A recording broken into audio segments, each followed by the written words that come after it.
Archaeologists believe that Tikal, like other Mayan cities, was a ceremonial center, which means that most of the large buildings we see today were used for religious ceremonies. The most important ceremonies were performed by the highest-ranking members of society, the noble priests. They ruled over Maya society. The highest priest of all was known as the true man. He was like a king and ruled over everyone in the city. The existence of these social classes, rulers, priests, and common people, is a good example of social organization. We can see what the noble priests looked like when they were dressed up for a ceremony. Such fantastic costumes must have set the nobles apart from the average Maya, for most people were ordinary farmers. Like the Maya of today, they spent long days tending their fields. And they lived in simple houses like this one, made of sticks, covered with mud. And like the Maya of today, they traded in large public markets. All of the cities like Tikal had such markets, where ordinary people could trade the surplus from their gardens for things they might need. On some days, the men would walk out into the jungle in search of meat for the evening meal. Above them, monkeys looked down from the safety of the treetops, keeping a watchful eye on the hunters. But the hunters had their minds on easier game, perhaps a wild turkey, venturing out to feed in a clearing. On a good day, they would capture several of these beautiful birds, taking them back alive to their houses. But on a bad day, they might return home empty-handed. Good days and bad days.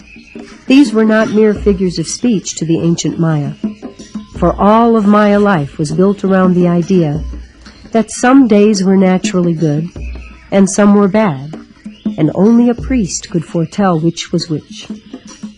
To do this, a priest consulted a special ritual calendar, which listed all of the days in a ritual year. Inside the circles are symbols for different days, some good and some bad. For example, this day, called Imish, was a good day.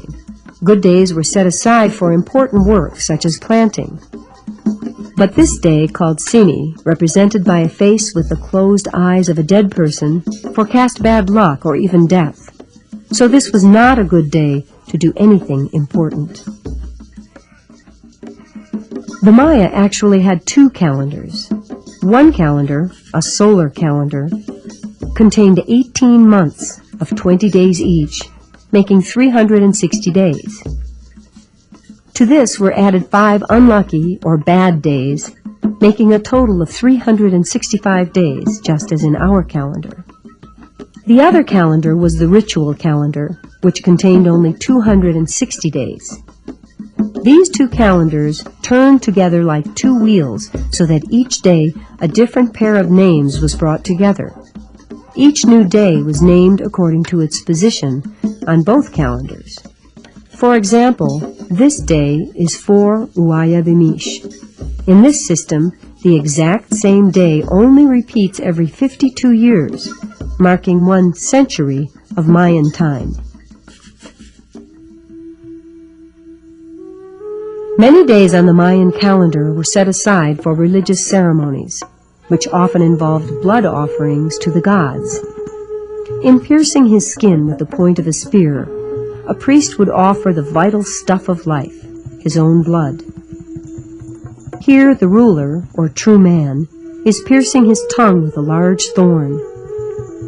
The Mayas believed that blood offerings and even human sacrifice were necessary to keep the universe in balance and to keep the wheels of time turning. The Maya were fascinated by the passage of time. They observed the sun as it passed through the sky, and they recorded the cycles of the moon and the planets. Their observations were so precise that they were able to accurately predict eclipses of the moon